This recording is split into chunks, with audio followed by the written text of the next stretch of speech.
La primera carta a los Corintios, capítulo 15, los primeros 10 versos dicen así: Porque primeramente os he enseñado lo que asimismo recibí, que Cristo murió por nuestros pecados conforme a las Escrituras, y que fue sepultado y que resucitó al tercer día conforme a las Escrituras, y que apareció a Cefas y después a los 12. Después apareció a más de 500 hermanos a la vez, de los cuales muchos viven aún y otros ya duermen. Después apareció Jacobo, después a todos los apóstoles. Y al último de todos, como un abortivo, me apareció a mí. Porque yo soy el más pequeño de los apóstoles, que no soy digno de ser llamado apóstol, porque perseguía la iglesia de Dios. Pero por la gracia de Dios soy lo que soy, y su gracia no ha sido en vano para conmigo. Antes he trabajado más que todos ellos, pero no yo, sino la gracia de Dios conmigo. ¿Por qué el apóstol Pablo está haciendo un recordatorio a los hermanos de Corinto acerca de la resurrección?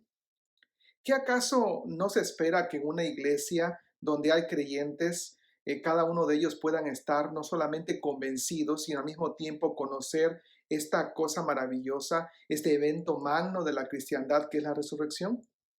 ¿Por qué Pablo tiene que hablar de la resurrección a una iglesia?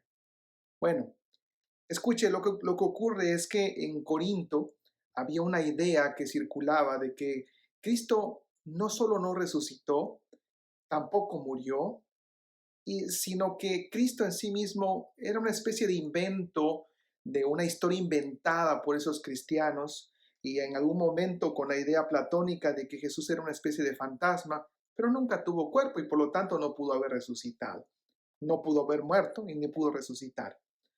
Esta era una idea popular en la ciudad de Corinto que se había ido metiendo cada vez más a la iglesia. Pero había algo todavía peor, y era esto.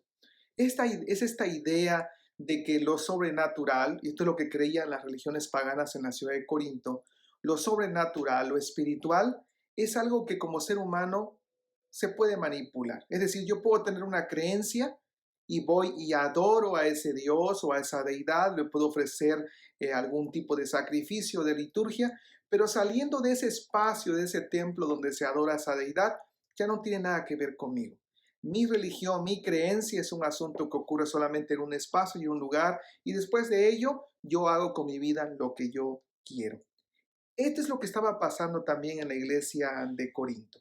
No solo era que de alguna manera los cristianos estaban dudando de que Cristo había muerto y resucitado, sino el hecho de que esa resurrección prácticamente no tenía relación con sus vidas.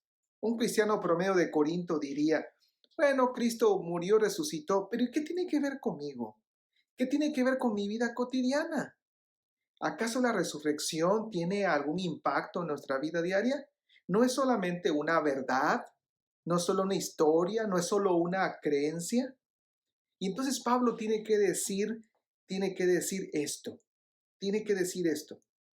Han habido muchas evidencias de que Cristo sí resucitó, pero esta es la evidencia más grande, que al último de todos, como un abortivo, se me apareció a mí, porque yo soy el más pequeño de los apóstoles, que no soy digno de ser llamado apóstol porque perseguía la iglesia de Dios.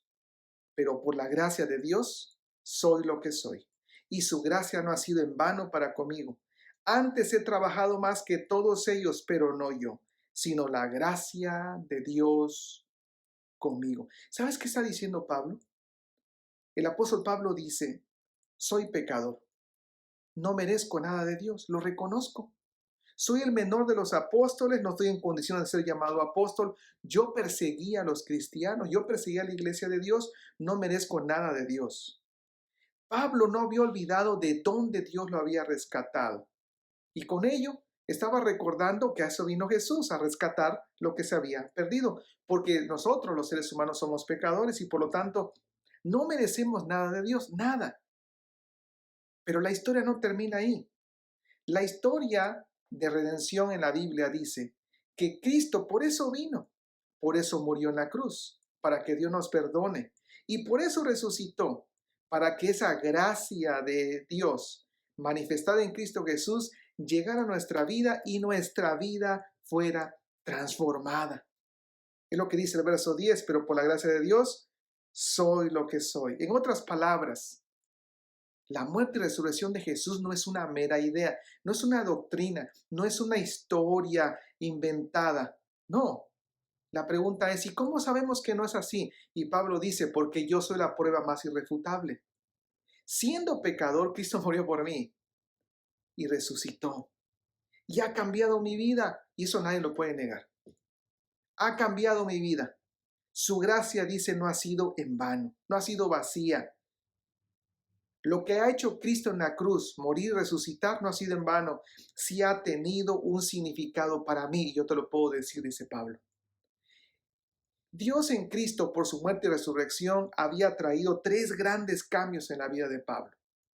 Cambios que todos los corintios sabían. Este era su testimonio. Primero, Pablo había reconocido que él era pecador. Él no merecía nada. Antes era perseguidor de la iglesia. Era un religioso. De allí Dios lo había sacado.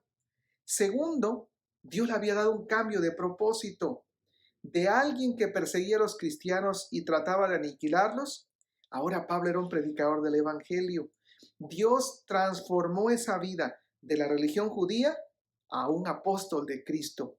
Dios había cambiado su propósito. Y tercero, ahora Pablo tenía una nueva pasión para vivir. ¿Cuál era? Predicar al Señor, servir al Señor.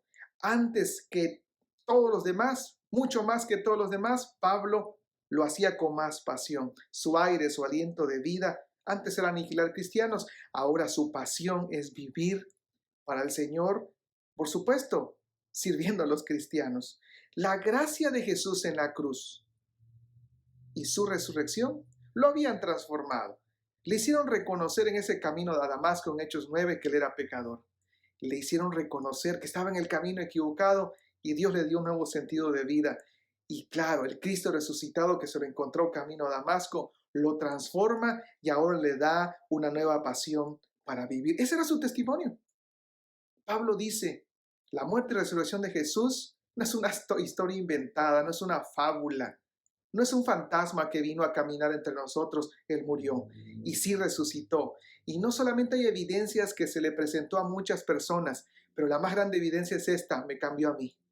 Se me apareció a mí, me hizo reconocer mi pecado, me dio un nuevo propósito, una nueva pasión para vivir, transformó mi vida. Yo soy esa evidencia de que Cristo sí vive. Él murió y resucitó y yo soy esa evidencia. Es su testimonio. Quizá no nos ponemos a pensar esto con mucha frecuencia, pero la resurrección de Jesús encuentra su manifestación en nuestro testimonio. Quizá nuestra historia de vida no es tan dramática como la de Pablo, pero si has tenido un encuentro con Cristo, espero que ese Cristo te haya convencido de pecado, que ese Cristo te haya dado un nuevo propósito de vida y que ese Cristo, por su muerte y resurrección, ahora te dio una nueva pasión para vivir. Hay mucha gente a nuestro alrededor que niega que Cristo murió y que resucitó. Pero escucha, más allá de las palabras o de las teorías de que si se robaron el cuerpo del Señor Jesús de la tumba o que esta es una historia inventada por los cristianos que se ha sostenido por los últimos 2000 años, escucha, la mayor evidencia de que Cristo en verdad murió y resucitó eres tú. Es tu testimonio. Es como tú has dejado esa vida pasada y ahora caminas en una dirección totalmente renovada.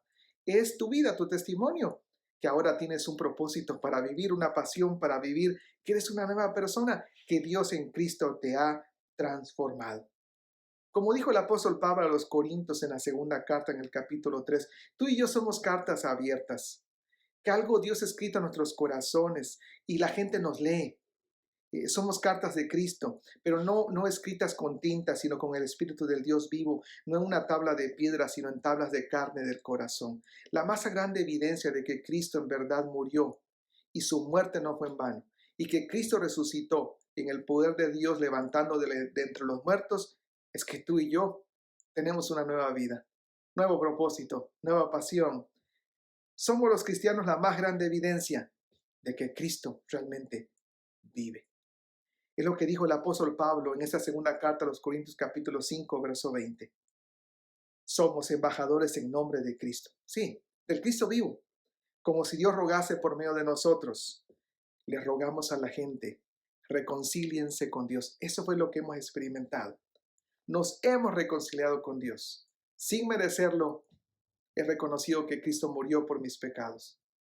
Por su resurrección, porque Cristo vive, ahora mi vida es diferente. Tengo un nuevo presente y un nuevo futuro. La prueba fehaciente de que Cristo vive es lo que Él ha hecho en mí. Es lo que Él seguirá haciendo en mí. Escucha, la gente necesita más que palabras. Necesita que le cuentes tu historia.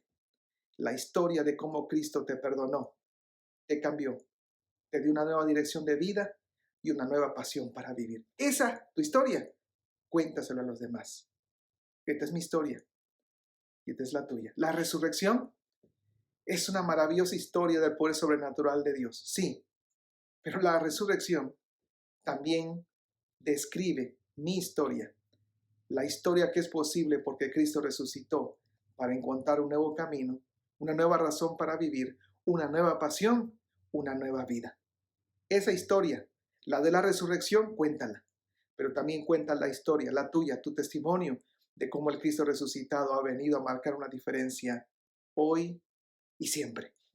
Maravillosa resurrección que nos ha permitido encontrar un nuevo rumbo en la vida. Gracias, Señor. Contemos la historia y contemos nuestra historia de la obra de Dios en nuestra vida, en el nombre de Jesús. Vamos a hacerlo hoy y siempre. Amén.